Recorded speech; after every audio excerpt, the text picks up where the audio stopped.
Christiana, do you have a question, please? Okay. No, All right. please. You. I see some few of us around. Let's see if anyone has a question. Just raise your hand, the icon for raising hands, and I'll pick you quickly. No questions. Hey, questions. You go and do an assignment by the third week. This is your second week with me. No, the third. But substantive week, this will be the second in terms of substantive content. Okay. Maybe the next week or the week after, we'll do some online assessment.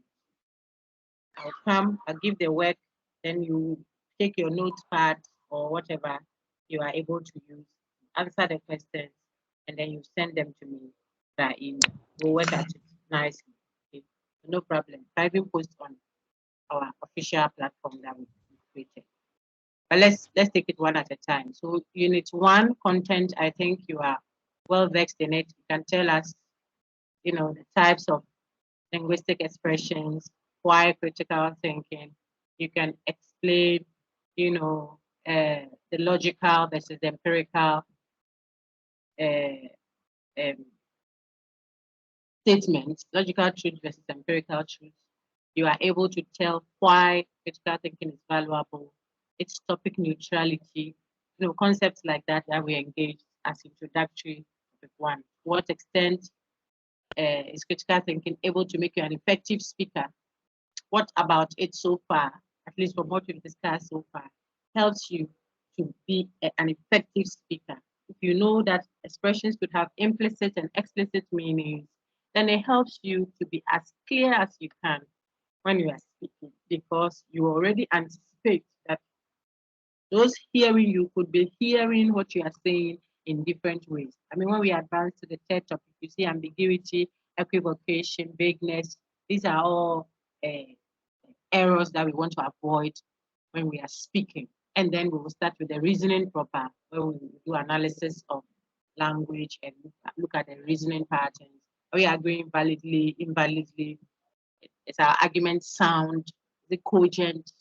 Are we proving or we are only confirming and stuff like that? These are very relevant tools for what you do over there at your institute, at your university college. So today we'll go quickly to topic two, and I like to read. You have all the slides already. If you are new, I doubt that anyone is new. But if you are new, then your class rep, Jeremy, will help you, and the able assist will help you get onto your WhatsApp platform, and you see that we have all the documents, at least I think up to the third topic or so.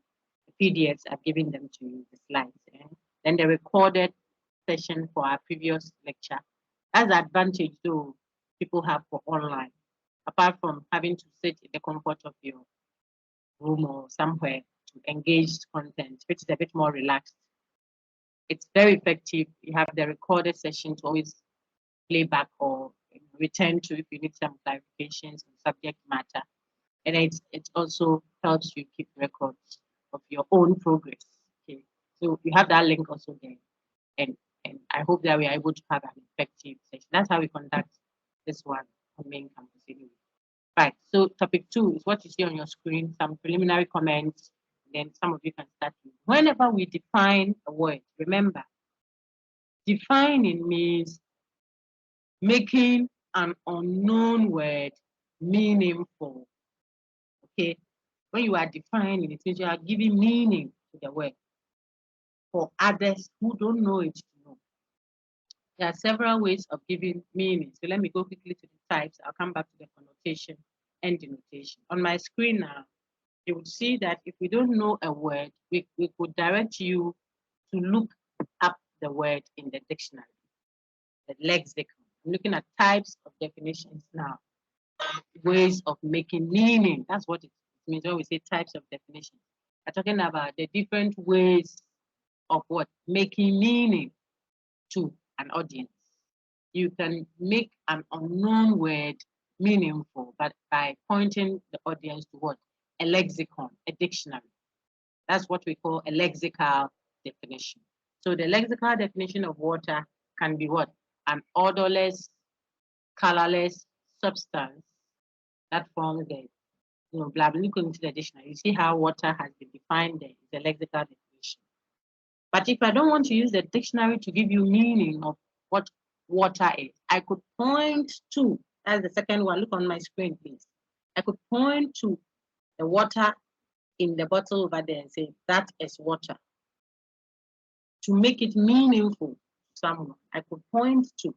So for certain terms or definitions, or known words, sorry, it's easier to make it meaningful by pointing to the thing, to show it, to make it meaningful to the person that you want to know. So as a medical doctor or a physician, someone may not understand tuberculosis, God forbid, very well. You may want to point to either a picture of it or a patient in the other room that has it, exhibiting it, or you may point to, or you may demonstrate and show how someone infected with tuberculosis behaves. Maybe a cough or I don't know, something about it. So when you are giving meaning, you do so by pointing to or demonstrating it. Demonstrating means you do it. And we say you are giving meaning, but ostensibly, ostensive, you point to show the meaning. Okay? You can put a picture of an infected lung or a lung that has been destroyed by alcoholism or something like that. You put it in front of your door as a physician to give ostensive meaning to what? That kind of condition. On your doorpost, before even the person walks in, come and hear you with all the theories that you have about it. Okay?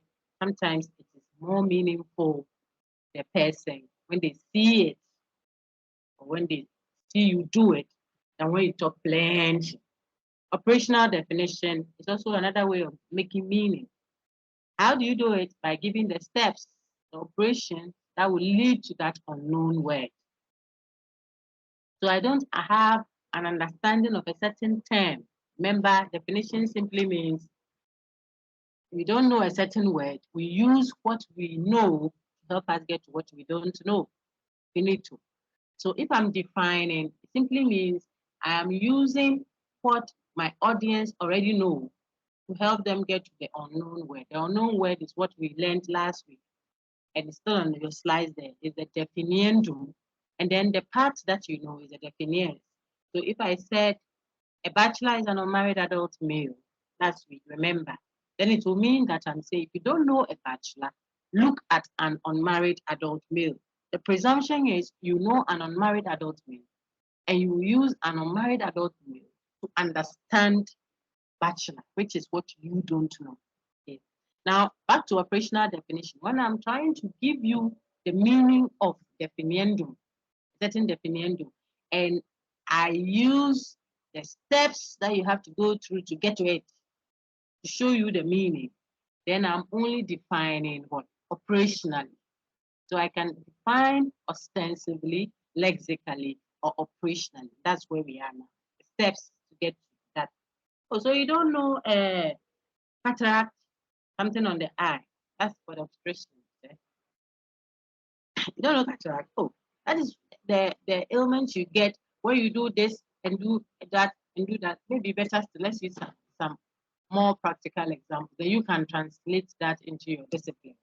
But for instance, if I want to say, oh, you don't know pregnancy. Pregnancy is when two adults, a male and a female for that matter, who have blah, blah, blah, get busy at night and then it's, okay. It happens that the sister is at that time of the month that she's fertile and the brother's sperms are active and then they get together that way and then the whatever and the whatever meet to form. What I'm doing is showing you the steps to get to pregnancy. It's operational definition of pregnancy. Okay, then stipulative definition, that is a definition that depends on what? Agreement. The people using it agree to use the word that way. Think of jargon, but not academic jargon. So academic jargons are institutionalized jargons. They're not necessarily stipulative. They could be theoretical, excuse me, they could be theoretical as well. Okay. Think through it just a minute and give me an example each.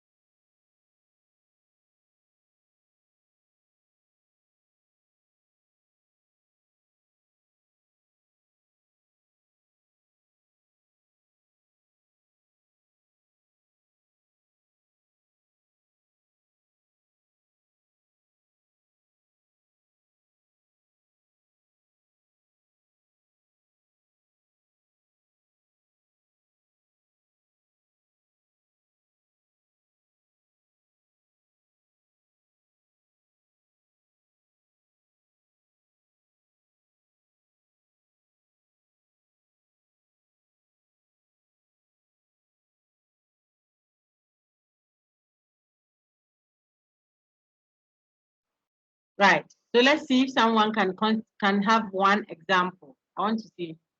Let me see. Who can I call of a stipulative definition? One that we think of as a word that we can use to replace another in your discipline. Anybody wants? Very good. Elvis, go ahead. I'm thinking of the word cool. Like you see, ordinarily we use cool to talk about temperature, but like cool in this case is like whether you're well or not.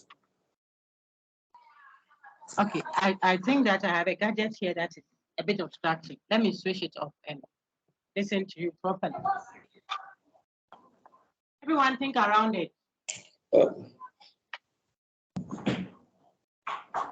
Hello. Very good. I can hear it clearly now. So I was asking Elvis. Okay. Elvis, please. Yeah, I was thinking about the word cool. Echo. Cool. Cool, eh? Yes, please. Okay, so when we say cool and you think of it as stipulative, what does it mean? Can you bring me in? Because I have no clue what cool is. Okay, well, ordinarily when we say cool, like the pedagogical definition is like supposed to be referring to like the temperature or something, but like we've agreed as like I get you now. It's cool. COOL. Yeah, I get you now. So suppose I say, I say, Charlie, Charlie, how is it? And the person says cool. All right, I get you. Yeah. This cool is not like normally when you hear cool, it's like cold water, cool. But this is another sense of the word cool, where members, those who use that language, can associate with it. Thank you very much. That's very useful. Okay, Felicity, do you want to try? Thank you, Elvis. Go ahead, Felicity. Like I was thinking of how we usually say my stomach hurts. And even though it's not like we're actually talking about your stomach, we're talking about your intestines. But usually people say my stomach hurts, and we all know what they are. We all know what that means. Thank you very much. I even say that I've just learned that it's not my stomach. It's supposed to be my intestines. After even the ladies, it's abdomen, but they will say my stomach, just when they're having cramps, they will say my stomach. It's my stomach, doc. And everybody, I mean, the ladies around will know that it's that time of the month. Very good. Now, so the point then is, you see that when we are stipulating, oftentimes we may be using the word as it is known generically. Okay, we have picked the word, but we are using it for our own purposes. So we have our own, and that's our here referring to those using that language. We have our own usage of it. I don't know if it was this class that I mentioned, the biscuit thing. A brother who has two other sisters, and they are all at home, and the elder sister is going to shop for the family. And so the younger sister tells the elder sister in front of the brother that, get me biscuits, please, when you are coming. And the guy says, me too, I like some. And the lady starts laughing at him. And sister goes saying nothing. The point is, when the younger sister was telling elder sister that, get me biscuit, the brother thinks that it is the biscuit he knows. And biscuit there, it goes with drink. So he thought that they were talking that kind of biscuit. But the ladies had a certain kind of biscuit in mind, which is stipulative to them. And I'm sure that the ladies on the platform would understand what that means. And guys wouldn't normally ask for biscuits for themselves unless they're asking it for their ladies. And for a young guy, that couldn't be the request. So he got himself in the middle of some stipulative meaning of what biscuit there. The ladies were talking about what ladies use that time of the month to get themselves protected. And the brother heard it. And because the ladies wanted to keep it shrouded, they spoke stipulatively. So the word biscuit has a general meaning that everyone who uses the word would know. And yet these ladies were using it stipulatively. Love that example. It came from a student, biscuit thing. Okay. Sometimes we say water. The same water I defined lexically, it could be defined ostensibly by pointing to, we could give an operational definition of it. Water is what you get when you add 2 molecules of hydrogen and a molecule of oxygen at room temperature, blah, blah, blah. I'm showing you how you should get to it. Okay, that's operational. Then I could stipulate and tell you, Jeremy, my class rep, I think I said it during the introductory session. I came to class and I asked you for water. I mean alcohol. This can be a stipulative definition of water between myself and Jeremy, or the lady class rep with him together.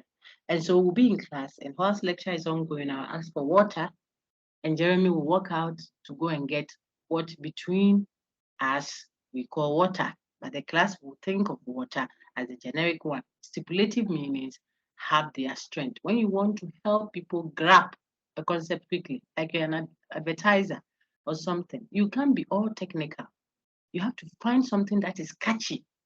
Look at paracetamol. That's the full name. That's the full name. Ibuprofen, diclofenac, artesunate amodiaquine.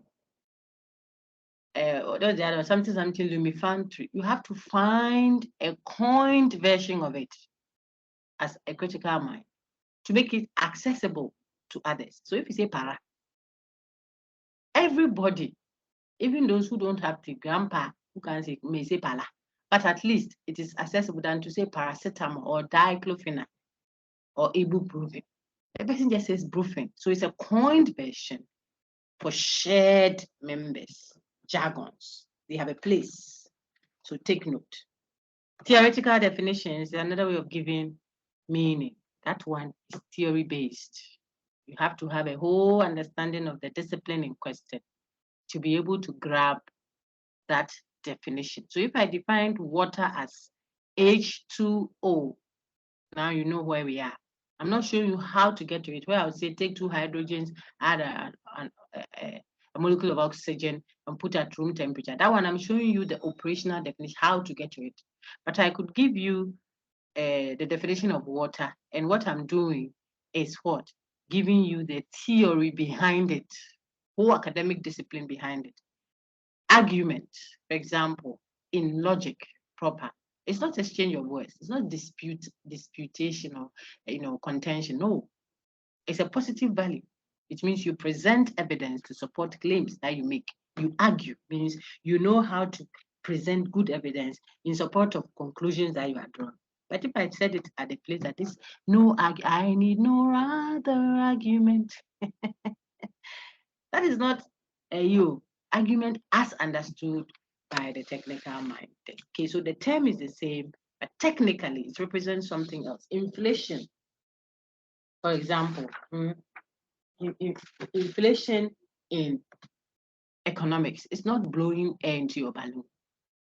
But if I'm doing decor and I say inflate the balloons, I'm talking something totally different. The word the same, what it stands for different. So roll back to theoretical definitions, and you will see the point I'm making about theory-based meaning. It means that you must have a whole understanding of the discipline before you can grab the meaning given. I'm trying to make a note of something I've said for your referencing later. Very good. If you got that, then you see why at the law court, when you hear amicus curiae or such expressions, they are not for local consumption. I tell my students, they are not for everybody. You and I will go and sit there, we hear them talk across our how do you say it, across our heads like that. They will be talking across us. We will be sitting there enjoying their gimmicks but having less understanding because it's a subject matter for what? Theory. Those who have imbibed that theory can grab it. So if I'm cooking and I need water to do my stirring of my food on fire, I shouldn't be referencing H2O, calling the house help and saying, get me H2O, get me H2O. What has that got to do with the kitchen and the poor house girl who is not a chemist, for example? Use a meaning that is accessible to her so that your banku, that's that dumpling you are stirring on fire, doesn't go bent. There's a place to call for lexical definition. There's a place to call for ostensive. If the child asks you, Mommy, what is color blue? How do you show the child color blue? We are all children in disciplines if those disciplines are not where we are familiar with. So I always use examples with children. If you are now being introduced to the discourse on inflation, IMF, haircuts, and whatever else is going on in Ghana, you will be seen as a child in that discourse. So if a child comes to you and asks you, what is color blue?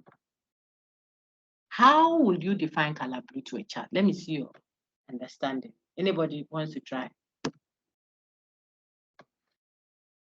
Then we will transfer the same understanding to a pediatrician or a dentist that is treating dental matters. How would you make meaning to the child? I want responses. How will you define color blue to a 2-year-old who comes and says, Uncle, please, Madam says when we come home, she'll ask her mommy that what is color blue? You want to make meaning to that child. How do you do it? Okay, anybody, Amina, you want to try?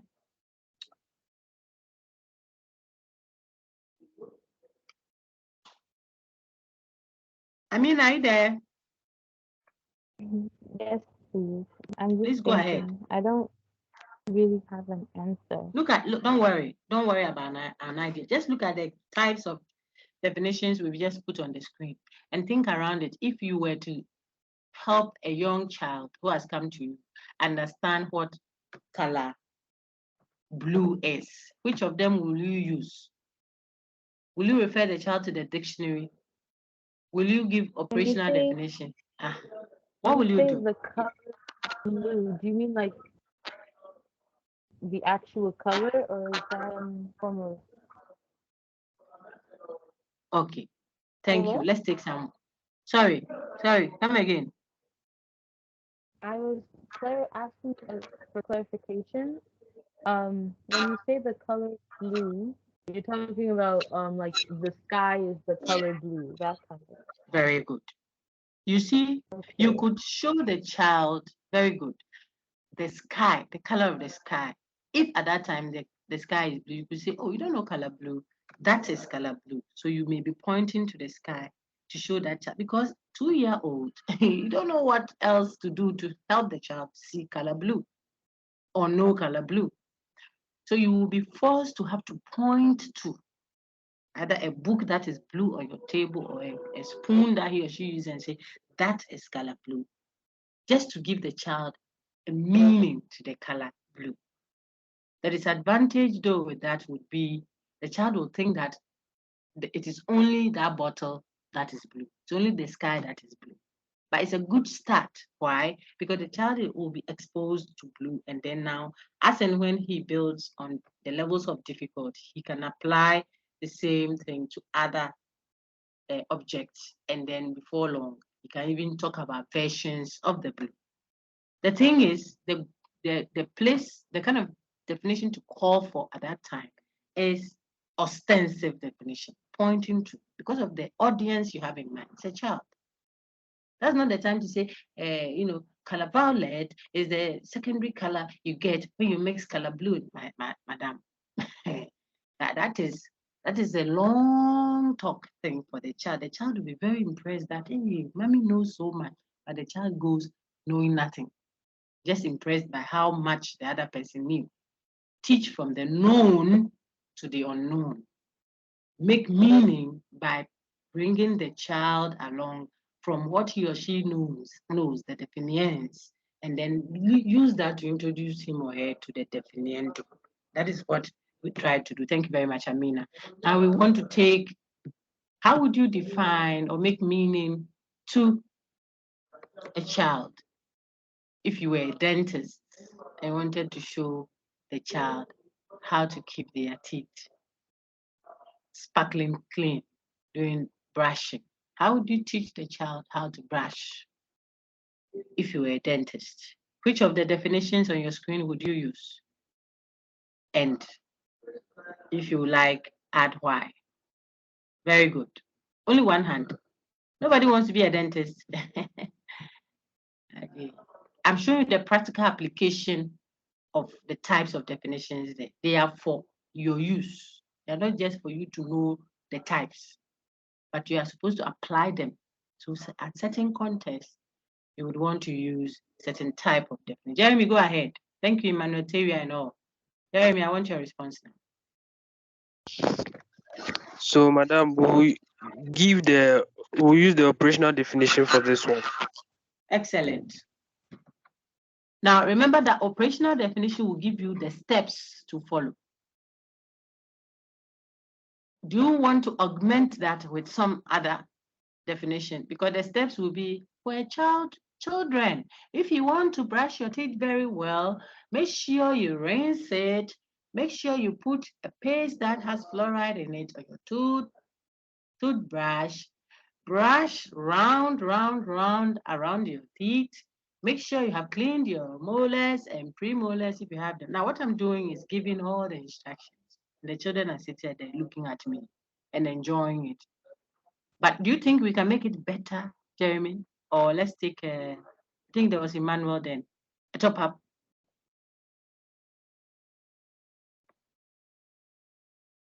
Christiana then. Yeah, madam. So I'll go with the ostensive. Very good. The ostensive, in addition to the operational. The demonstration. Okay. Yes, I get you. Yes, I get you. Because ostensive doesn't only point to, like Christiana just said, but it also demonstrates it. I think I saw two other hands. Felicity's hand went up again. I suppose you're going to say that. So that, Jeremy, it works fine, or I think it would work better if in giving the instructions, which is very important, like how we wash our hands for COVID protocol. As I tell you, wash your hands, make sure all your fingers are in your palm, and then rub it there with the soap on it and let it flow under running water. I'm just giving operational definitions of how to keep your hands clean. It helps to do it for them to see. That is the ostensive one. I told you ostensive doesn't only point to, but demonstrate, does it? Okay, so if you do that, in addition to giving the operation, sometimes touching it up with one or two stipulative terms that the children will laugh at, and get along, because stipulative is shared. If you don't do that, you get cacao. Cacao is, something, a teeth issue, toothache type, but you don't want to mention all the big terms that are associated with it. So one or two stipulative terms, and it brings the children along. Why? Because they can associate with that word, kaka. Hey, auntie said that if you don't brush your teeth, you get cacao. Do you know kaka? That kaka thing is the stipulated meaning of, toothache or a type of ailment in the teeth, which is catchy for them because they can share in it. They agree to use the word that way. So you intersperse your presentation with that, and then you do the operational steps that they should follow whilst you demonstrate with maybe a miniature kind of teeth or your own and show them. Or you can even bring them along and say, let's do it together. So everybody has their brush. We all have our, we put it on it. Okay, let's start front first. There comes the instruction. Then now you are doing it. Put to the left, go in round circles. All those are very meaningful, impactful way of teaching the child, or if you like, the novice, how to brush their teeth. Very good. So I use just those instances to show you what you can do with definitions. Then comes the real definition on your screen. It means that all the ones we've said earlier are not really doing what definitions should do. Real definitions are also called ideal, eliminative, essential definitions. What do they do, or how are they? When a definition is real, it means wherever, I've gone back, wherever you see the definiendum, it can replace the definiens without contest, without any argumentation. Wherever you see the word definiendum, it can replace its definiens. That definition is definiens. So if I say a bachelor is an unmarried adult male, and it were a real definition, then wherever I see the word bachelor, it must mean an unmarried adult male, and vice versa. Now tell me whether you think the definition a bachelor is an unmarried adult male is real or not, and why. I'll give you a minute to think. Is it real? Yes or no? And why? If you have a response, please raise your hand. But I'm giving folks a minute to think. As they are thinking, if you have a response, just raise your hand. Very good. I think I like the way the class cooperates. Perhaps because you are studying ahead. If it continues like that, then we should have a very good session. I'm still waiting for others though, because both hands I see have spoken extensively. Keep raising them though. Goka, are you there? Apina, Ama, I prefer your full names. If I'm making a note of your class participation marks, then I'll put it there. Abna and Ama, there may be 3 or 4 Abnes. Christabel, put your full name. Christlab, no. Okay. Right, Larisha, put your full name. So I want to take John Michael now. John Michael, do you want to give us a response as to whether the definition a bachelor is an unmarried adult male is a real one or not? If we were to define real as what? A definition whose definiendum can replace the definitions wherever you use that word, it means the same. If you see bachelor, it means an unmarried adult male. If you see an unmarried adult male, it means bachelor, wherever you use that word. Yes or no? Oh dear. Please, I think yes. You think it is real, eh? Yes, please. Okay, thank you. Let's take someone else.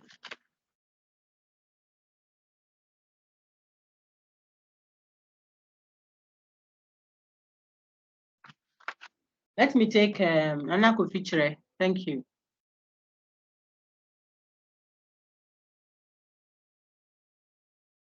Nana Kofi, you are muted though. So please unmute first. Yes, it's better now. Can hear you now. Like, yeah, it can mean first degree as well. So then if it's interchanged, it might always mean the same thing. Very good. So a bachelor is an unmarried adult male. It's not necessarily a real definition. Okay, and I think Nana Kofi is reading around, which is fine. If you go to that channel where I've uploaded your thing, the YouTube channel, I have a lot of recordings there to help your own selves. Okay, so you can be playing them back and forth because the required content is fixed. It's been fixed for a while, so the content is the same, whether main campus or any of its affiliates, University of Ghana or any of its affiliates. Okay, you will have recordings on it. Now, if I say you are working to earn a bachelor's in the University of Ghana or in the university, that means you are getting a degree. At first, it's in entrance. If you come second degree, it might be a master's, but the first is a bachelor's. Bachelor's in arts, bachelor's in science, bachelor's in whatever, fine arts, what have you. Okay. That bachelor's you are studying to earn is not an unmarried man's degree. It is just the first, the degree you get at first entrance. So bachelor's is not just unmarried man. Take note. It will take us to connotation shortly. I want to show you that when we are dealing with real definitions, wherever you see the even the definiendum, it means the definitions, and vice versa in that discipline. So a sister is a female sibling. It's not a real definition. A sister could be a Roman sister and not necessarily your mother's daughter. Okay? A bachelor could be a button that is worn on a shirt, bachelor's button. It could be a flower. A table could be the furniture we write on, or we could table the event and the discussion of that issue at the next meeting. If we table it for discussion, it is not the same as the four-legged structure you write on. Neither is it the same as the graph tables. Excel sheet come in tables, the columns and rows. So I'm using the word table, but it connotes different things per screen. I'm going there now. Unless there's a question, if there's a question, then you can pause and ask. And I'm glad to assist you. So from real definition, where the definiendum and definiens replace each other, look at the other names it has. Ideal. It's an ideal kind of definition, the perfect way a definition should be. Ideal means perfect. People are looking for perfect guys, the ideal guys. They enter into an institution as ideally. This is not how things should be done. That's why you yourself, you said ideally. This world is full of imperfections. So situations will have imperfect forms to it. Okay. I'm using that to show you why we call real definitions ideal. They're also called eliminative. The eliminative nature is what I've explained to you. Wherever the definiendum is seen, can replace it with the given definiens and vice versa without any controversy. They will mean the same. And then that would then mean that it carries the essence. The definition is an essential one. So you have defined what the definiendum is, essentially speaking. You didn't just give accidental features of it. All these labels are describing one type of definition. Which one is that? The one that is really doing what definition should do. Okay. So for example, Madam, yes, please, sorry, go ahead. please, go ahead. can you? My name is Felicity. Oh, I said Fidelity. Yes. So forgive me. Felicity. Please, can you give an example of a real definition? We'll get there shortly. They are not common. So I wanted to describe it first, and then we'll get there. On your screen now, you see that I've given some types of words there that are not well defined. The ones that are well defined are on the next slide. So let me take you there quickly. There you see they happen in the mathematical sciences. Look at it. The geometry, mathematics, some aspects of physics, as geometry, where their terms are closed. They are closed concepts, like even number. You want to do math, you can't have your own definition of even number. It's a lie. Prime number, addition. You say 3 plus 2 for you is equal to 17. No, not in math. You can't have your own addition principle. When we say add, it means put the two together. That's what addition means. And it must give a certain answer. Why? Because of the meaning of even number, because of the meaning of addition, because of the meaning of equal to. These are well-defined concepts. They don't allow for variations, your own version of it. It happens also in logic, deductive logic for that matter, where to look at my screen now, introducing you to something, concept terms that are well-defined. What does that mean? They don't allow a version of it from different points of views. No. In that discipline, if you want to do math, you can't have your own meaning to square root.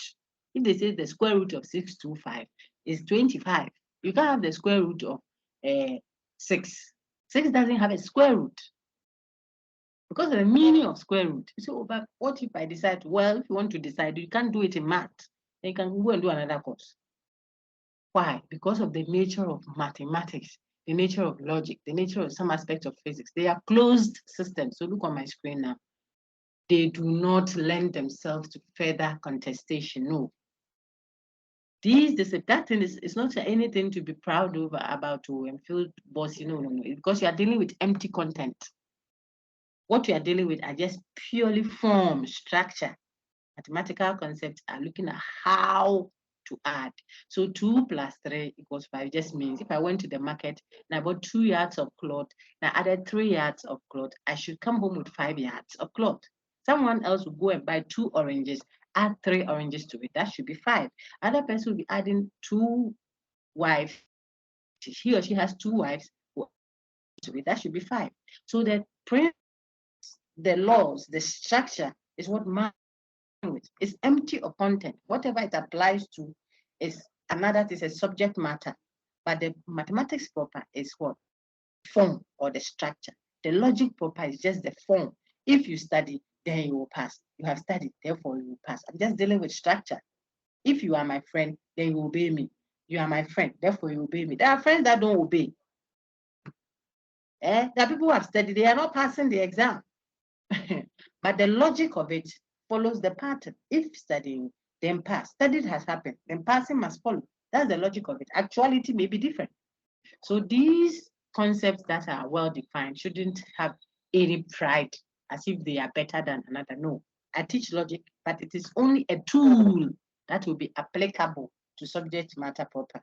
The same with mathematics and then some aspects of physics. Kilograms. If your rice was 2 kilograms in Ghana, you don't say because it has gone to Afghanistan, it's no longer 2 kilograms. It's fixed because the concept you are dealing with is well defined. You can't have your own interpretation of kilogram or addition or subtraction. No. If you got that, then you see that all the concepts in those disciplines, especially mathematics and logic, physics, some of them may be dealing with subject matter, not structure or form. Okay, but they are also generally like that. These concepts are all well defined, and so they are really doing what definitions do. Wherever I see even number in mathematics, it will mean a number that divides 2 equally without a remainder. Wherever I see prime number, the concept prime means something. A set means something. Addition means something in mathematics. And what it means doesn't change. 1901, 2 plus 3 was equal to 5. 2023, 2 plus 3 is still equal to 5. But look at the other one on your screen. Look at it for a minute. Read it. Look at it closely. Look at the concept there. Look at what I'm telling you. When the concept is open textured.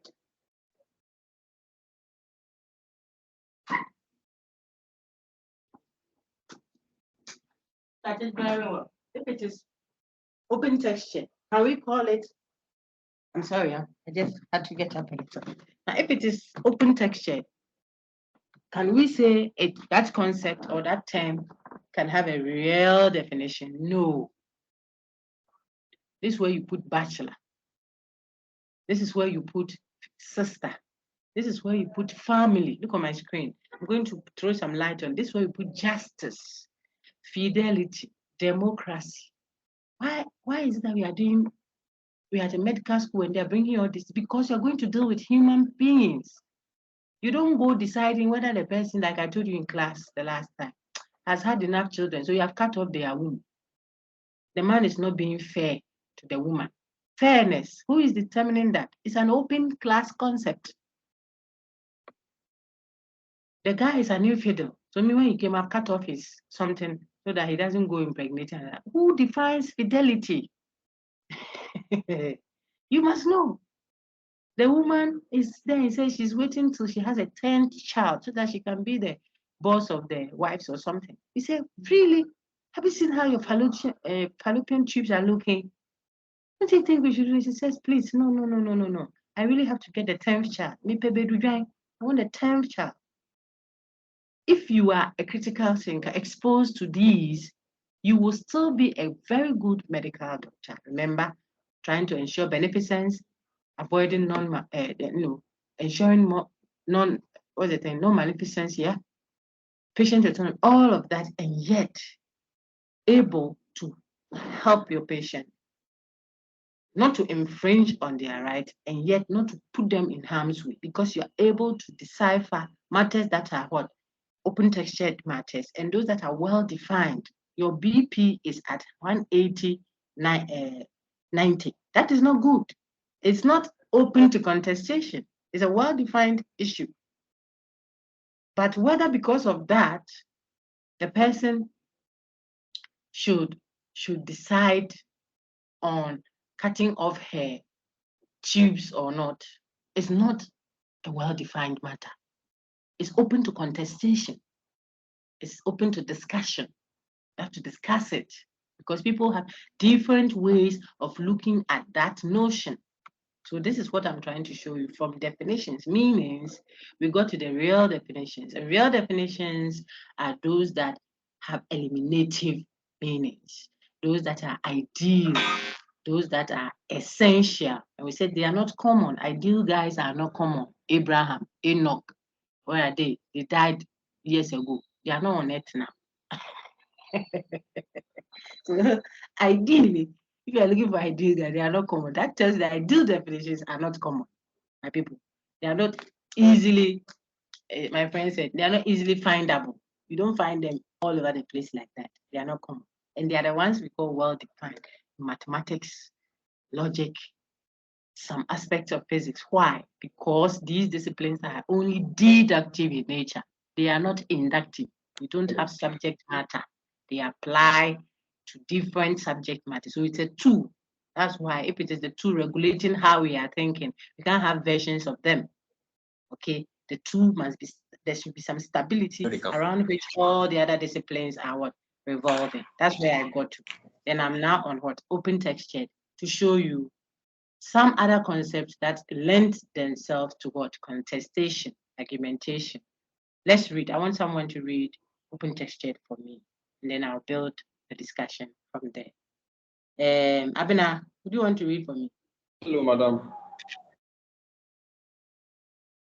Always. Is there a question? Yeah. I've had my hands up for a while now. No problem. I thought you wanted to read that. Not to worry. Go Oh, ahead. no, I don't want to read. So my question is this. Is it a lexical and the real definitions? Yes, sir. And I was thinking that maybe like the dictionary, when you're writing a dictionary, you try to give the real definition of the word as a lexical definition. I mean, I think they're the same. Do we revise our definitions in the dictionary? Yeah, usually dictionaries update their so that they include No more problem. words. What do we appeal to do that revision? That should answer your What question. do you Please come again. I'm saying that if we do revise our definitions in the lexicon, then that should tell you. You see that certain dictionaries will say so and so. You say, oh no, this one is Merriam-Webster's dictionary, or this one is Oxford, or this one is telling you that someone's own is an improved version of that. Even the very version will say there's a revised version of this dictionary. This one is a 1941. This one is 2023.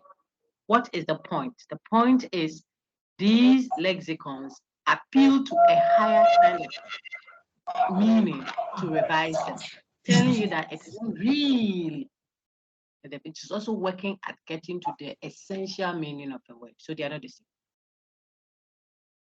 Okay, so we are saying that the real one, I mean the lexical varies from the real one, in that the lexical tries to go into the yes, if you go into the if you go into the dictionary to look up a simple word like chair, you see you have more than 3 meanings. Which one is a real one? You see. I mean they're all real, depending on the context. But okay, yeah, but hey, how many real currencies do we have? 1. You see, so what a real definition should do is what we are aspiring at. The real one is there is one, original one. It's taken from Plato's essentialism, okay? What is really defining a word is one. The others are particular instances of the reality. That's what we are dealing with. So the lexicon, I just use those instances to show the reason why we revise what is in the dictionary is because it hasn't captured what we want to put there adequately enough. So we keep improving it. It's just what is generally accepted for the time until we have a better version of it. Then we improve it. That's what dictionaries do. Okay. That's why if I say the word a bachelor, listen, bachelor, it could mean a flower. There's the bachelor's flower. It could mean a button. It could mean an unmarried man. It could mean a degree earned in the, but they are all captured in a lexicon. Which one is the real meaning of bachelor. You see all of them? No, that's the point we are making. So the real definition will be the one that wherever you see that, if it is really it, then wherever you see it, the definition you've given should represent it, wherever. That is when it will constitute a real definition. Not when I say bring in the bachelors, someone will bring in human beings, male, unmarried. Another person will bring in degrees. Another person will bring in all the patterns. Another person will bring in flowers. And they have all brought in bachelors. And you can't say yours is wrong and this one's own is right. And this is what I can remember off my head. That word can mean several. You look it up in the dictionary. That is the problem with all the other types of definitions. I even showed you what can go wrong with stipulative definitions or even ostensive. Okay, where the child will think that color blue then is my mother's shirt. My mother's shirt is blue, or daddy's shirt alone is blue. That's the problem with it. It is what? Narrow. We'll see it in future. So the real definitions are those that if it is really $100 or 100 cedis, whatever 100 cedis can do, that one should be able to do. That's the point. Not that you say it's 100 Ghana cedis, but when I go to the market and something else is worth 100 Ghana cedis there, this one cannot do it. Then it's not really 100 Ghana cedis. So the definiendo and the definiens must be interchangeably used. That's the eliminative nature of a real definition. Wherever you use the word bachelor, it should mean married adult in that discipline, of course, because we are talking discipline. So I'm going to show you, maybe after the elaboration on what is on your screen, it might throw a bit more light on that for you. I want someone to read the slide for me, please. Put up your hand if you are interested. Very good. Jocelyn, I was trying to remember your name, but my assistant class rep, right? Go ahead.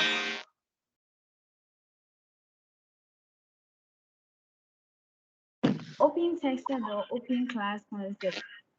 A word is open texted or essentially contestable if it has several connotations, and therefore any given meaning can be contested even within the same discipline. Example of such things are family, justice, fidelity, democracy, etc. Etc. So let's take them one after the other. What is justice?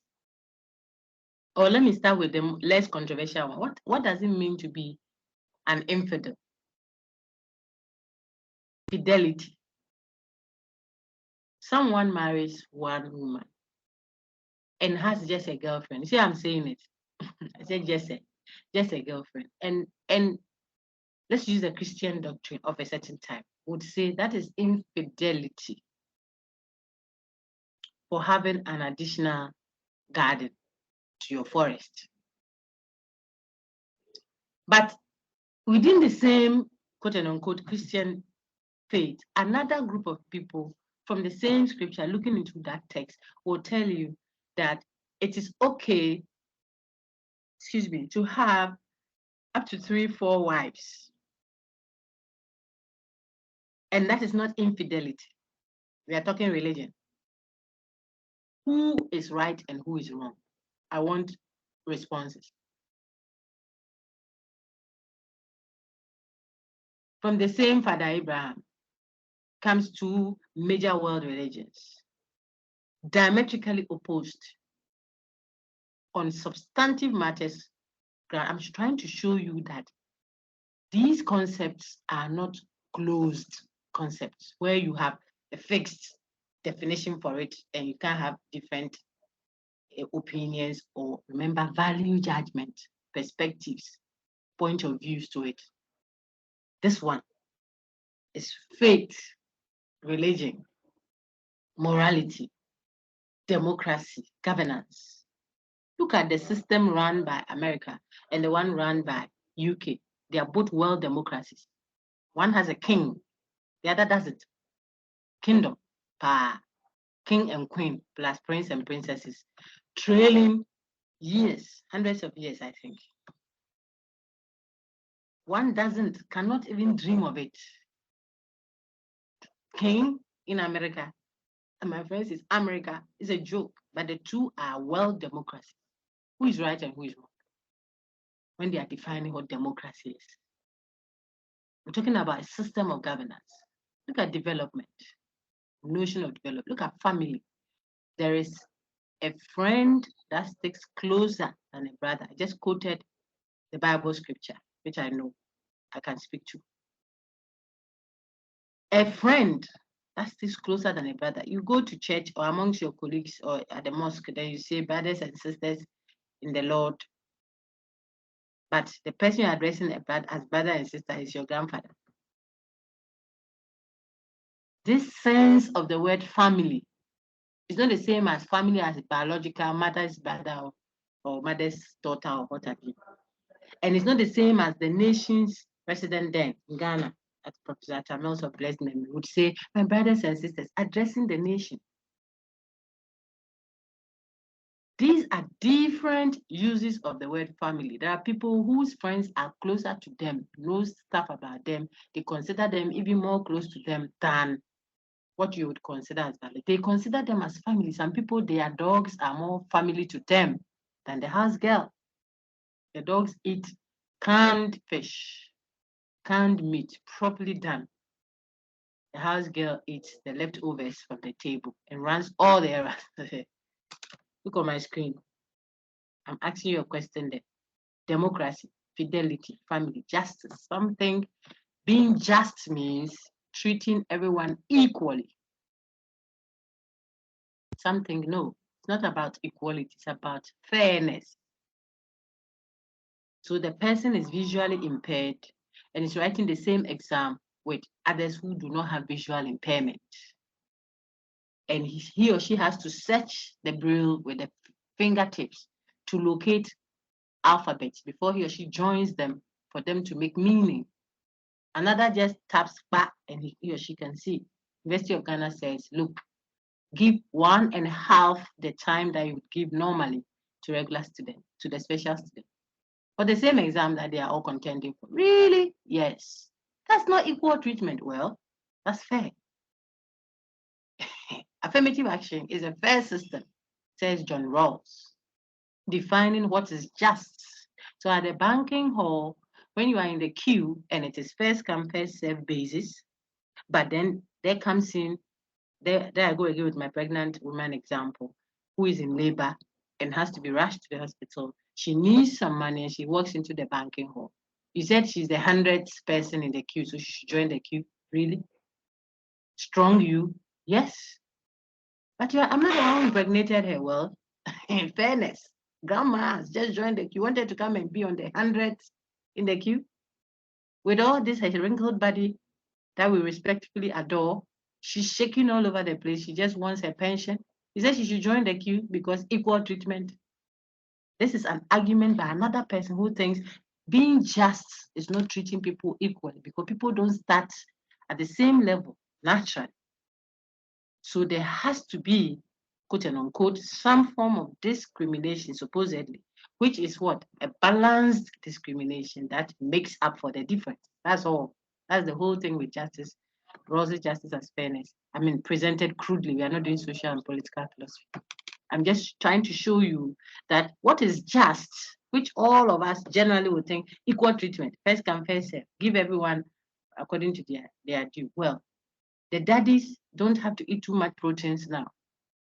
It's the younger ones that need it. So another person says, justice is not necessarily giving equal treatment or even fairness, but what? Giving to each according to his ability, to each according to his need, from each according to his ability. I have to take from you what you are able to give. I have to give you what you are able to take. If it's level 100 exam, I have to have in mind that I'm examining level 100. You can't examine them like PhDs. That's not a fair system. See what I just said? Equality is how some define justice. Fairness is how others define it. For the different reasons I've just given. So if there's an emergency at the hospital and you went there with a pimple issue, I think I mentioned this in class. Maybe I teach these groups, different groups. Sometimes I may want to repeat them for emphasis. You went there because Johnny Bravo. Johnny Bravo is the fanboy in my stories all the time.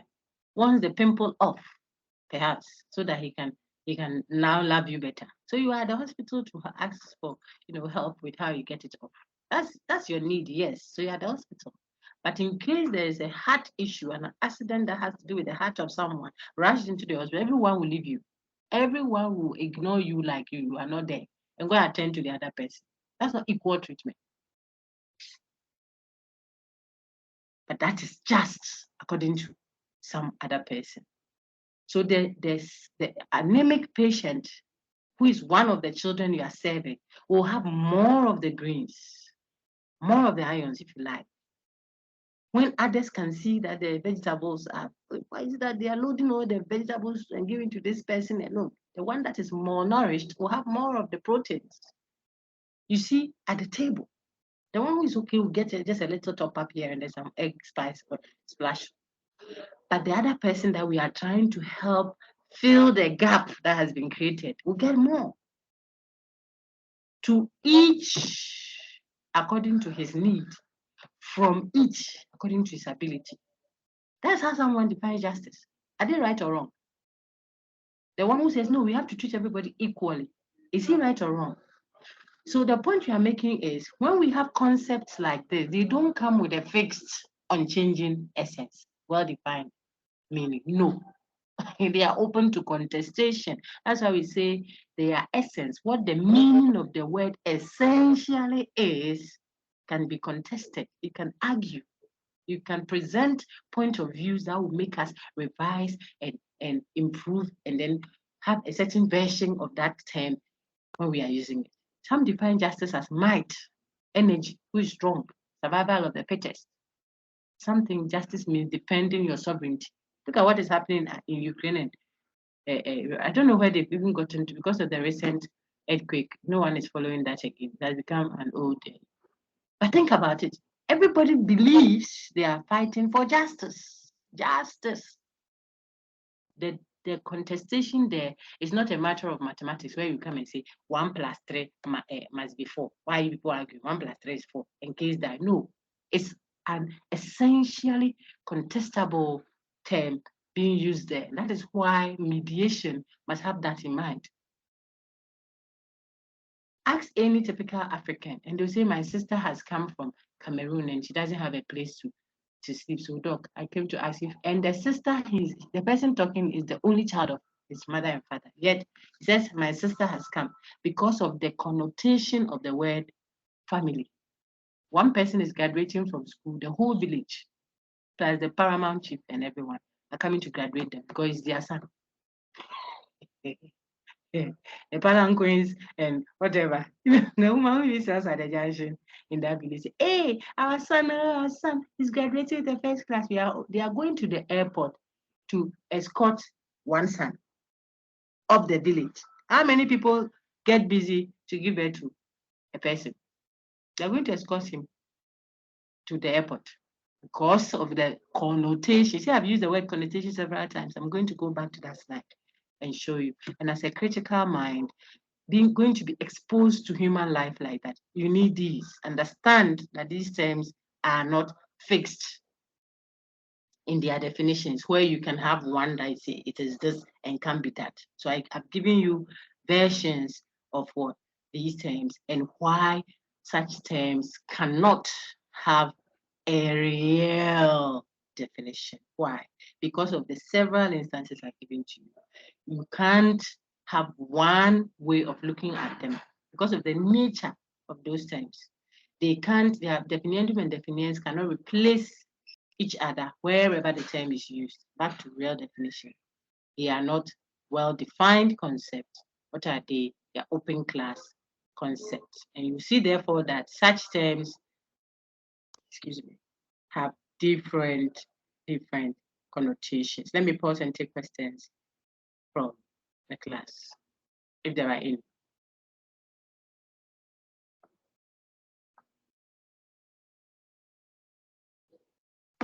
Ativ or Mark, please read what you see on the screen for me quickly.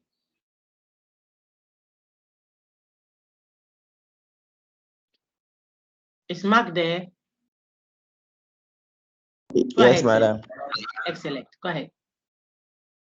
Every definition has two aspects. The meaning into bracket connotation of the word, the particular example that the meaning refers.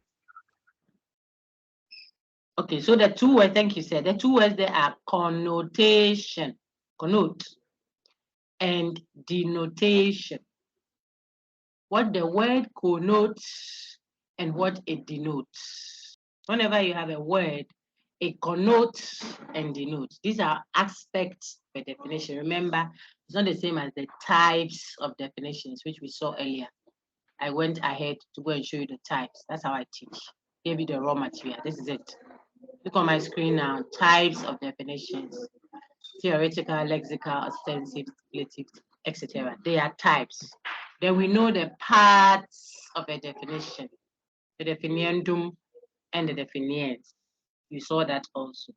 Right now, what we are looking at, these are quite heavy, not very heavy, but they are technical. So you have to get them so that you don't confuse them. Look on your screen now. That's what your friend just read. The aspects, two ways of looking at a definition. Okay. So two ways, the aspects of a definition. What the definition or the word connotes and what it denotes. Big boss, read what you see now. Ativo.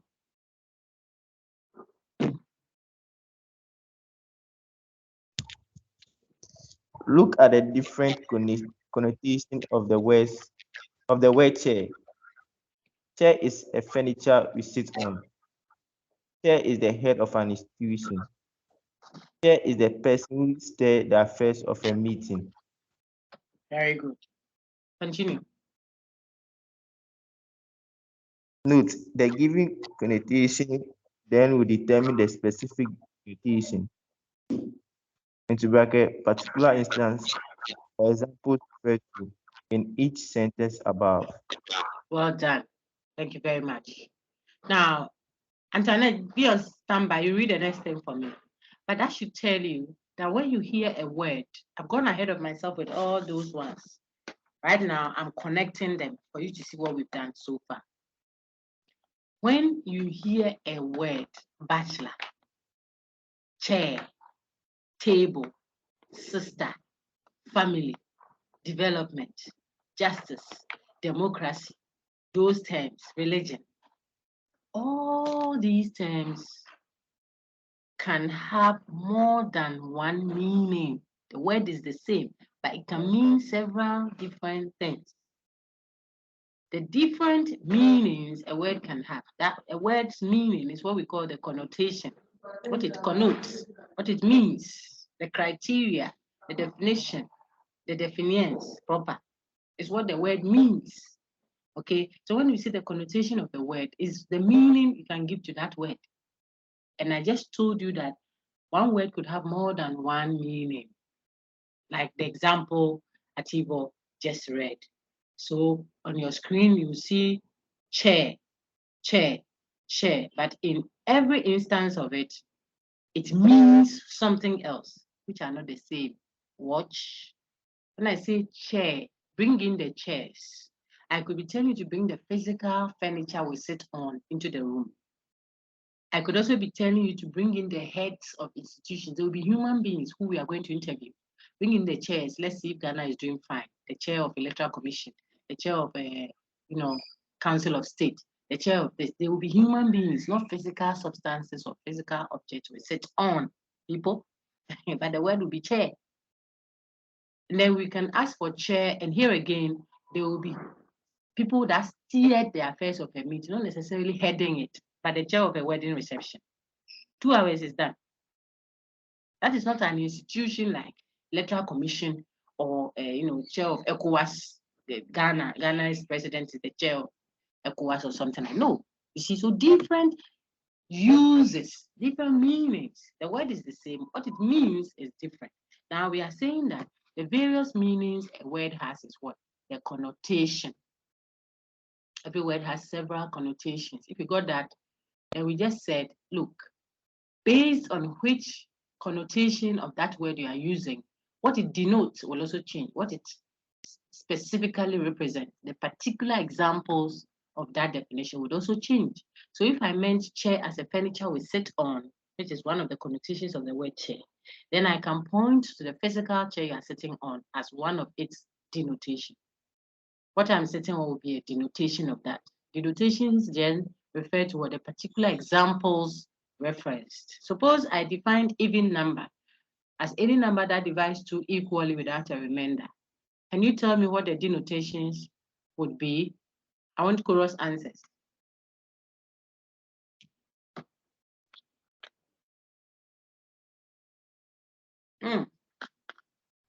Please, are you there?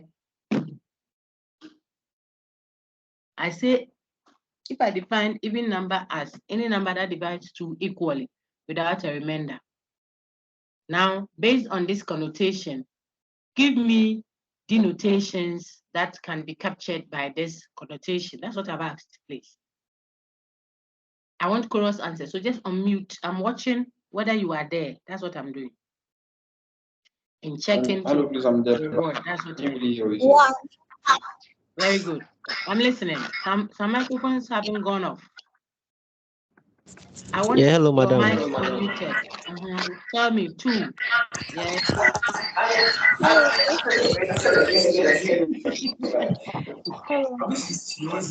Denotation. All right. I think that's what I have said. Okay, so I just muted all. Let's take them 1-1. Goka, give me yours. Don't want us to spend too much time on it. So just Goka, give me yours.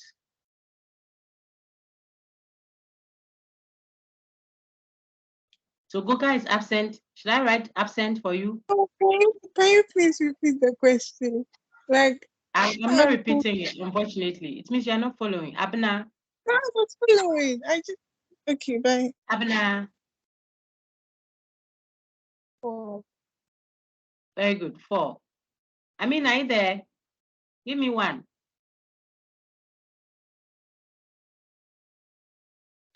I'm here. I'm sorry, what? Okay. Antoinette. 8. Very good. Ativo Mark.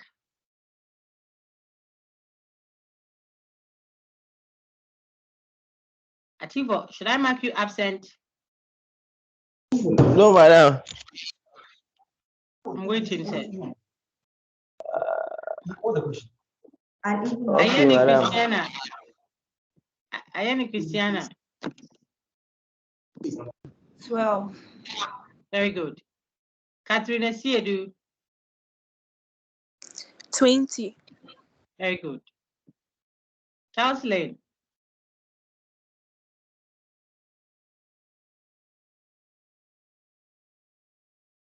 Is Charles Lane absent? Christabel. I want you all to remember Please, that we are I'm here. recording, so I can easily reference it. It's a serious class we are having. Christabel.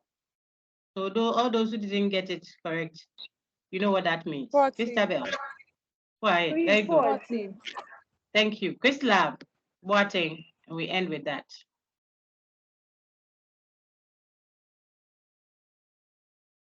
Chrislab. Madam, 8. Someone already said that. If you were following, you will know, please. Okay, sorry, madam. 9. Wrong. Okay, so we all saw the feedback. I just have to play back and I'll pull out your responses. Just to show you that if I want to put you on the spot, I'll do it all.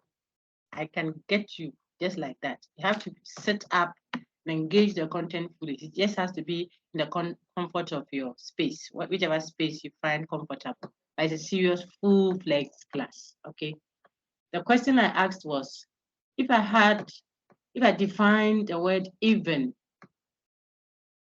as a number that divides 2 equally without a remainder, that would be a connotation of even number I've just given. Based on this connotation, what would be the particular denotations that you can reference from this definition I've given? That's all. And if you were following, you would do it. Let me just advise. University of Ghana requires all its students, including its affiliates, to pass critical thinking. Otherwise, you will not get a degree from us. We will not support you, whatever, what's the thing? Your degree, we won't give it to you. You won't get our authority to earn whichever degree you're looking for. Not just with a regular pass.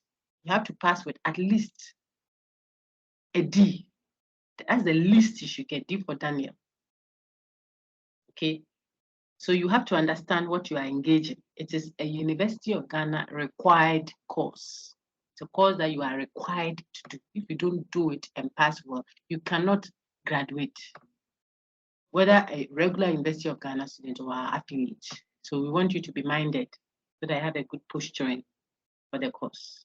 Because thankfully, by the grace of God, currently, this woman speaking to you is the one coordinating it, the examiner of it. I will not pass students who do not have the basic critical thinking skills and abilities to reason. I won't pass you. And it's not arrogance. I'll let you write it again and again and again. If you don't pass, you are not graduating. People can be very good in their departmental courses, but they don't know how to reason with that content. They can't think critically about it. You won't go. You will be a first-class student of maybe law or business or medicine or whatever. But you don't know how to apply it. We won't let you go. You will be in the university writing and writing and writing. God forbid that for any one of you. So your posture must be right. Okay. Now, just to do some few top-ups and then we'll be done for the day. Based on the connotation, the meaning given to a word, you are able to use that to determine the particular examples of it. That's the denotation. Look on your screen now. I ask someone to read. If you are not prompt, it means you are absent. I'll just move on. I want you to sit by your gadget, okay? Even in your comfort. Elwin Kwashi. Elwin, read what you see on the Yes, screen. madam. Hello. Go ahead. The legislature agreed to table the motion for another day. Read it. The Please read rows the and rest. columns in the table are too complex. Your breakfast is already on the table. Now, can everyone see? I suppose that everyone can see the different connotations of the word table being applied here. What is the first sense of the word table used up there in your example? Example 1. I want a reaction. Let me take Ephraim Sakite. Ephraim, go ahead. I saw a hand up, 2 hands actually. Keep them up. I'm sure I'm making a note of them. Ephraim, go ahead. The first one, the connotation is that the legislature agreed to schedule the motion for another day or to postpone it to another day. Very good. So bring that discussion up for another day. The sense of the word table means we'll bring it up later for discussion. We are rescheduling the discussion. That's the sense in which they are using the word table there. Not saying that we are going to furniture the motion for another day. This one connotation of the word table. How about the second one? So let me take 3 hands that are almost always up. I want to take Flossie. Go ahead. Flossie, Irene Ajiman, be on standby for the third one. Flossie, go ahead.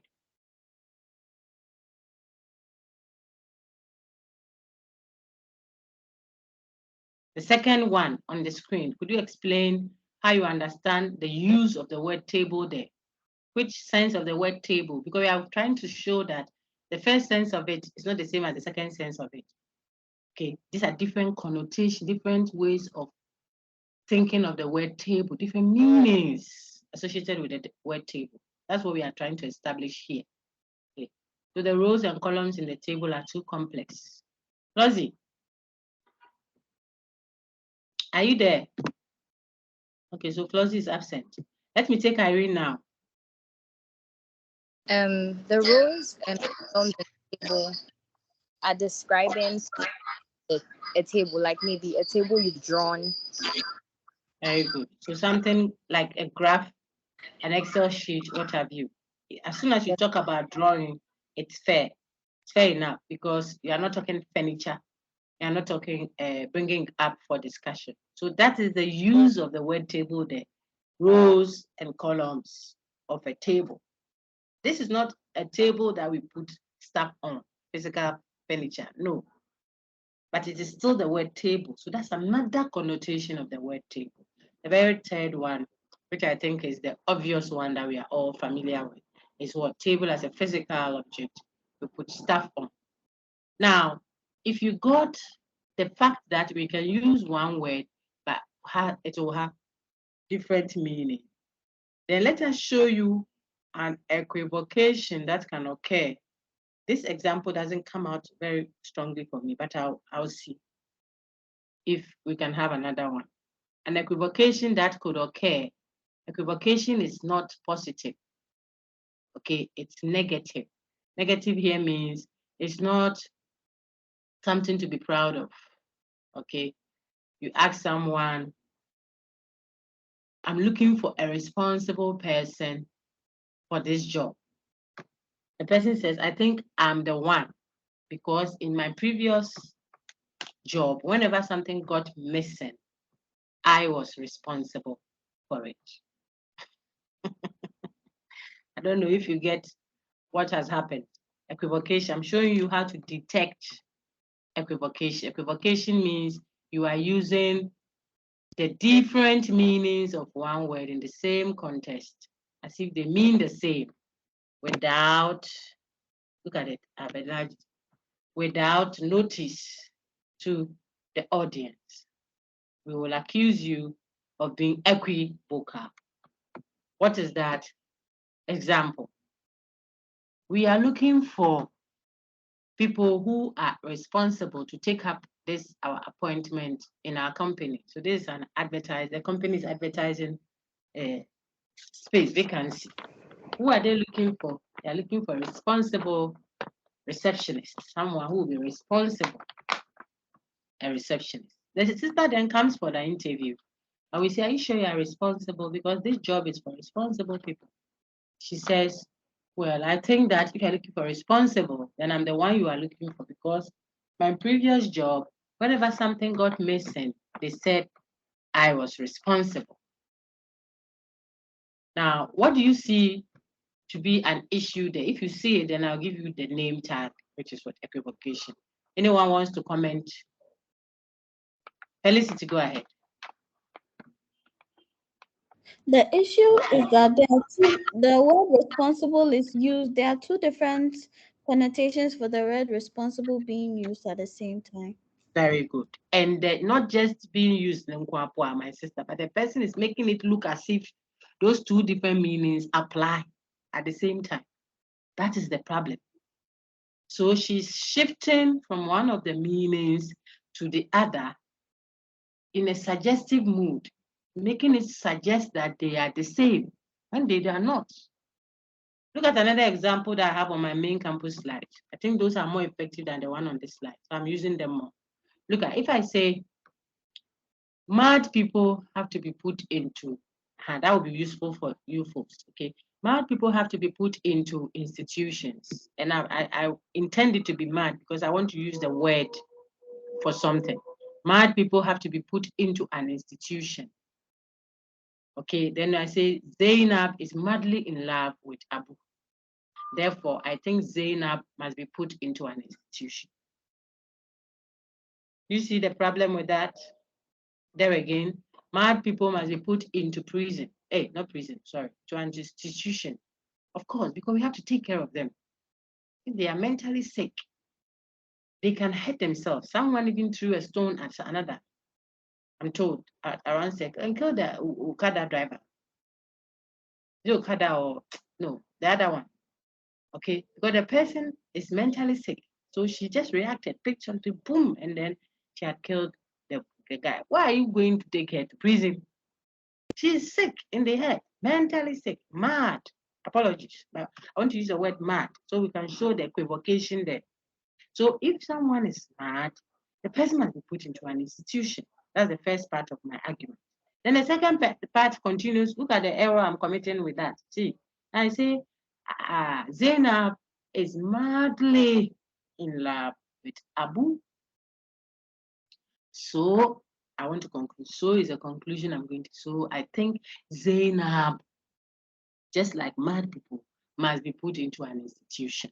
Now that is equivocal. What do you see? You agree why? Diagnose why I think it's equivocal. Do you agree with me or you disagree? That's what we are doing.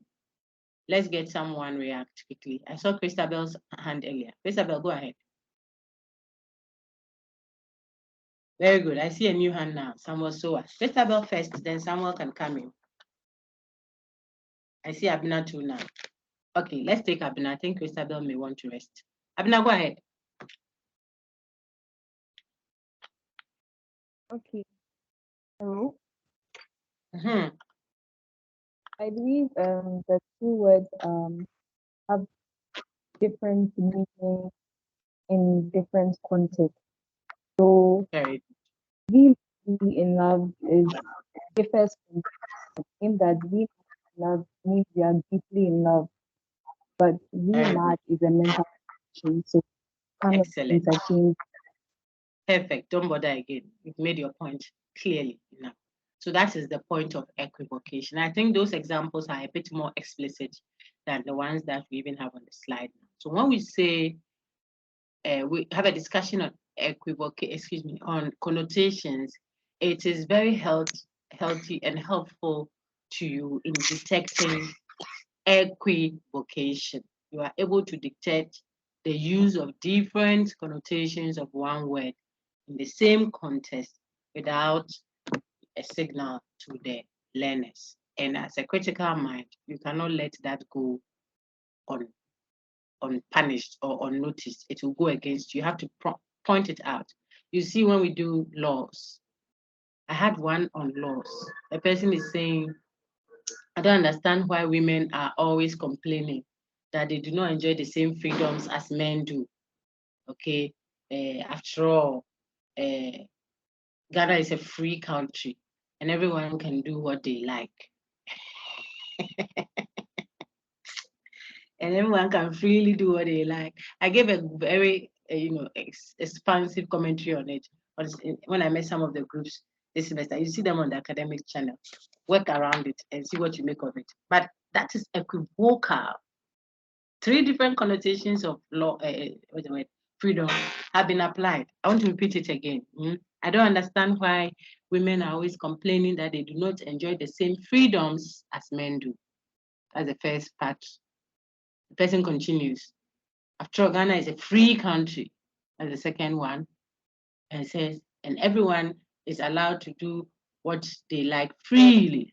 As the third use of the word free. I asked my students then, said, if you came into my office, you're my student, I'm your lecturer, you enter into my office with a need of a kind, maybe script or something. So I said, no problem. You sit. When we finish, we'll go home. I'll check the script at home so I can go home with you. Something like that. When you come to my home, you feel a bit nervy. This is your lecturer's home. Or maybe let's do something. A friend that is now maybe the United Nations, or another was your mate. And now he's the president.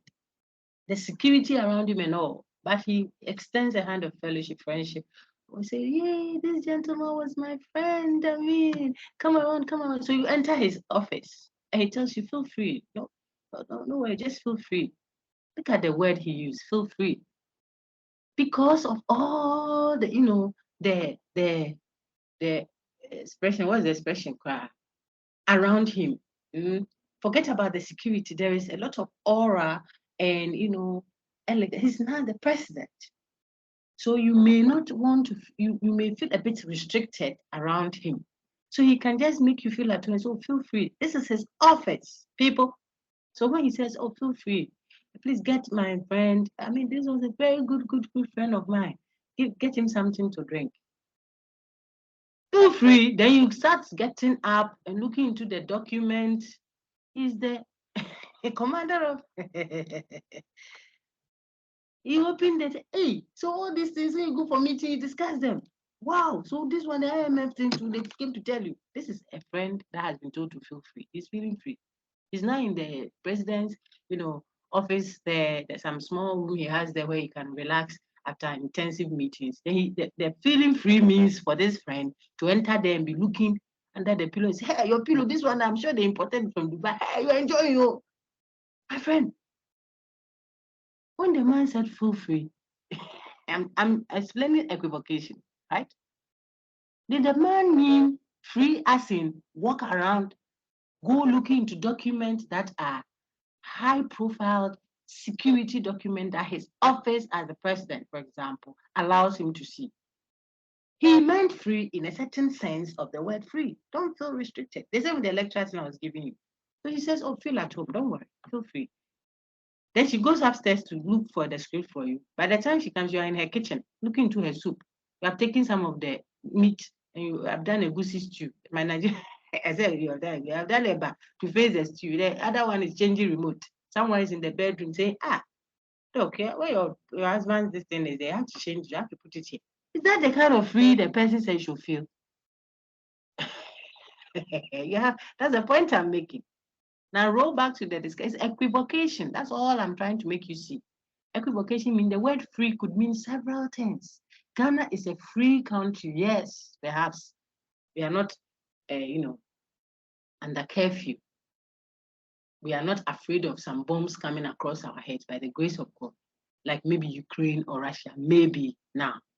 So in that sense of it, we are a free country. Perhaps we are not restricted too much. We are not, there's no curfew here. But it doesn't mean that we are free as in the prisoners too can get up and say, please open the gate for us. Today I want to go jogging at Lifestyle House. Hurry up, and make sure that you bring up. We are freely doing what we want to do.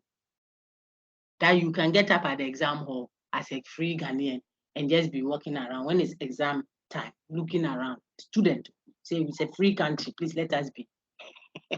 Traffic light shows you red, which means stop. You say it's a free country. Let us move free. After all, there's freedom of movement.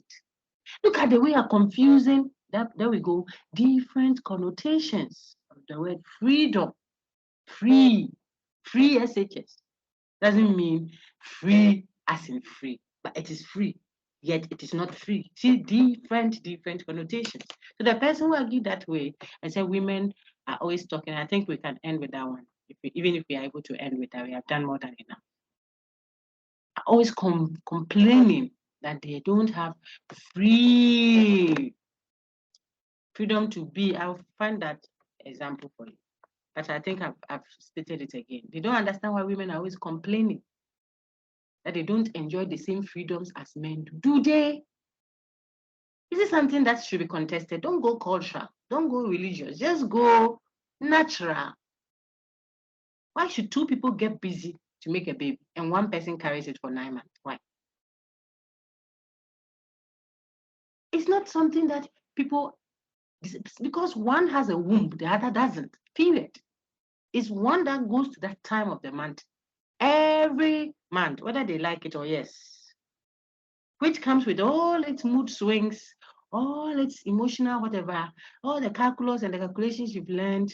You go and sit by the paper, my dear sister, everything is like a blurred vision. For sometimes for just a day or two, sometimes for hours, the cramps. The man doesn't have that. Naturally, it's a restriction. Period. Don't go to culture or even religion. That is worse. There are churches that won't allow women to preach. Others do. So if we go into those, it will even be more complicated. Just use the very simple one. I said, why should two people get busy to make a baby and one carries it for 9 months, affecting jobs, having implications on their body and their physique, while the other person goes along? It is a natural thing. Nature made it so. You say you don't understand why women will complain that they don't enjoy the same freedoms as men do. And then give us your reason. Say it's a free country. Another connotation of the word free, where even Ghana is not as free as you are saying. Ghana is a free country, but not free such that anybody can move around to do what they like. That's the third argument. Another connotation of the word free. So that includes the people who have entered at Burkina. We are told they should freely do. Amrobe should freely move around and feel free. After all, it's a free country. Really? That is about 6 different connotations of the word freedom so far I've touched on. Freedom meaning limitation, freedom meaning the ability to decide, freedom meaning capacity. You are able to do, doesn't mean you are allowed to do. You are able to do means you are free. You are free to walk around naked to the trotro station, sit in the trotro, the shuttle, and go to market and buy something. Aren't you able to do that? That's freedom. But why are you not doing it? Because the freedom you have has a certain limitation. So you have the capacity to do it. It's a sense of freedom that you have. Then there is the one that comes with limits, and limited by either the culture or your own moral status or whatever, moral thought and whatever. So the point I've tried to emphasize over and over again with all these examples to show that people can be moving from, look on my screen now, the different connotations of one word to another, as if they are referring to the same meaning of the word, when in fact they have shifted from the meaning. The word is the same, being repeated, but they have shifted from one of the meanings to the other. Yet they suggest that the meanings are the same, they coincide. That is when you say equivocation is being committed. My friend, colleague has another funny example. I think I'll end with that one, which says, noisy children are a real headache. 2 aspirins, aspirin is a painkiller, you are the medical folks, okay? 2 aspirins will make a headache go away. Therefore, the person concludes. See that the person is trying to give you reasons to support. That's what happens with equivocation. So he or she is linking all the 2 together. I start again. Noisy children are a real headache. 2 aspirins will make a headache go away. Therefore, 2 aspirins will make noisy children go away. That's equivocation. What are they equivocating on? I want a response from one of you. Which word is the person equivocating on? Very good. Amina. There is equivocating on the fact that calling children a real headache is more of saying that they're really annoying than saying that they have an actual pain in their head. Excellent, excellent. So what word are they equivocating on? The word headache. Excellent. I am sure that is what Emmanuel wanted to say as well. Well done.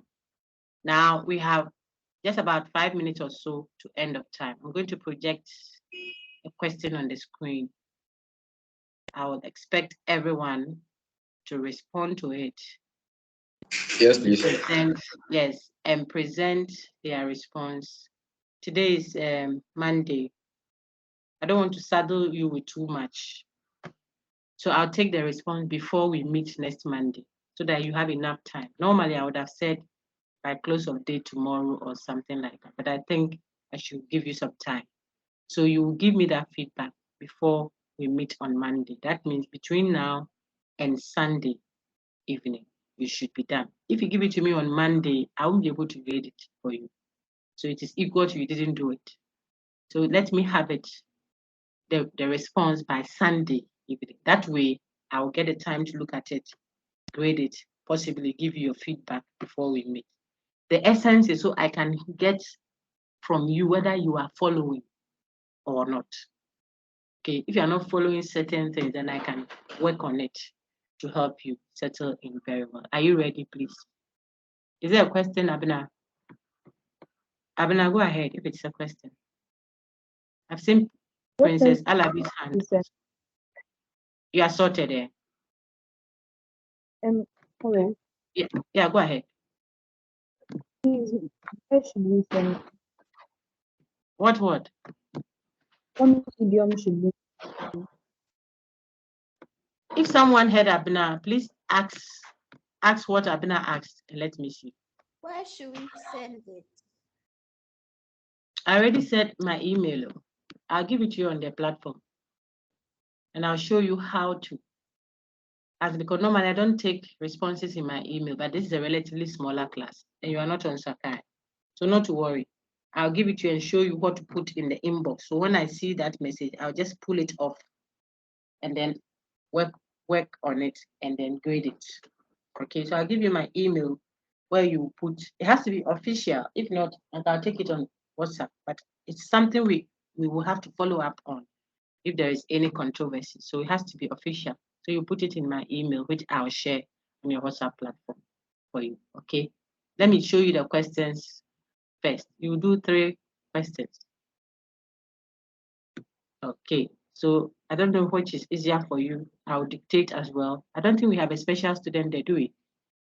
We don't have a special student, someone who will struggle with viewing. Okay, so I'll just project it. There is it. 3 questions. 1, using practical instances, distinguish logical truths from empirical truths. Full stop. As a critical thinker, show why knowledge of this distinction is relevant for work and everyday contexts. Your response should be between 500 and 600 words. Full stop. That's question 1 for you. Your question 2. Using at least 3 different practical examples, show why a critical thinker should be mindful of possible implicit and explicit meanings in people's expressions. Your response should be between 500 and 600 words. That's your question 2. Question 3. Using the terms development and fidelity, explain the value of terms that are essentially contestable. Show how these terms differ from others described as well-defined. Your response should be between 500 and 600 words. So in all, you will have maybe 3 different paragraphs, each 500 to 600 words.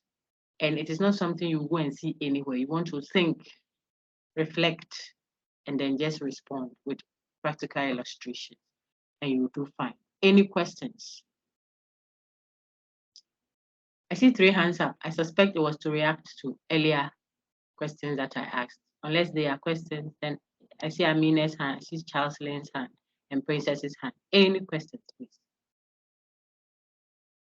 Those who may want to have my email for this one, I'll give you my Yahoo so that it doesn't get mixed up with my University of Ghana stuff. Because normally I reject assessments that students send to my email.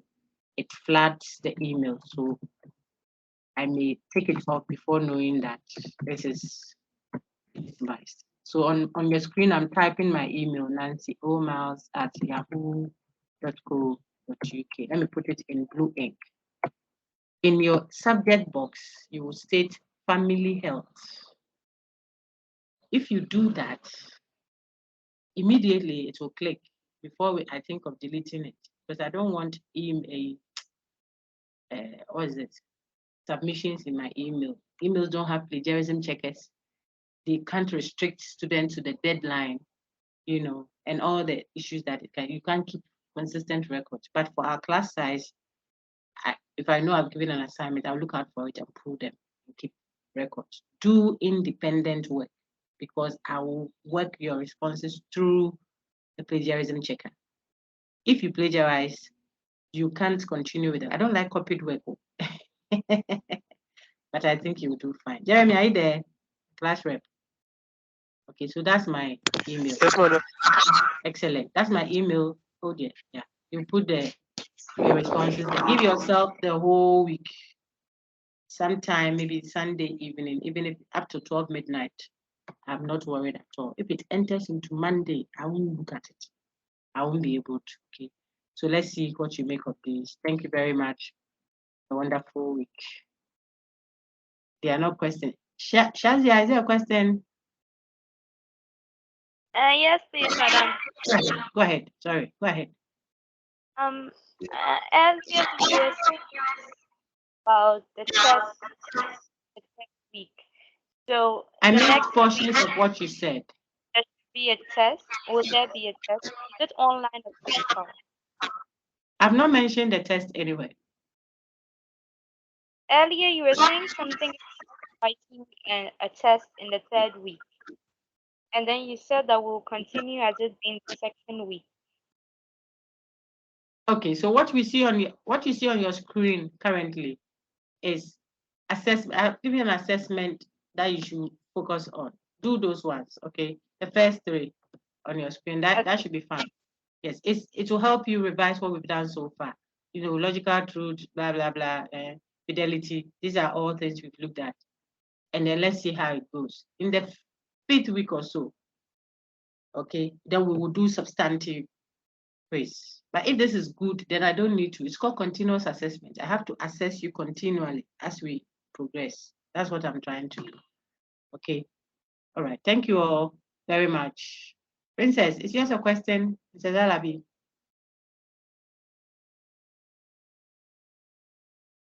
Princess, is there a question? Your hand is up, please. No. All right. It was to read earlier. You, Christiana. I wanted to ask where we send the assignment to by friend. Very good. You have a response. So we lower your hand. Thank you. Ayeni, what's your question, please? Christiana. Christiana Ayeni, your hand is up. Oh. Is that an error? Please, can you hear me? I can hear you now. Go ahead. Hello, please, can you hear me? I can Yes, hear you please. now. Please, I'm asking. So okay, the three questions. Are we to answer them like differently, or everything is to be one? But like question 1 would be like the first paragraph. There's Question no 2 ambiguity in the question. It's still on your screen. Look at it very well. There's no confusion. It's so clear. Using practical instances, blah, blah, blah, blah, blah. Your response should be between 500 and 600 words. Question 2, using at least blah, blah, blah, blah, blah. Your response should be between 500 and 600. Question 3, using, so there's no ambiguity at all. Okay. I think you should just read it and do as it says. I'll meet you all, God willing, next week. All the best. Take care.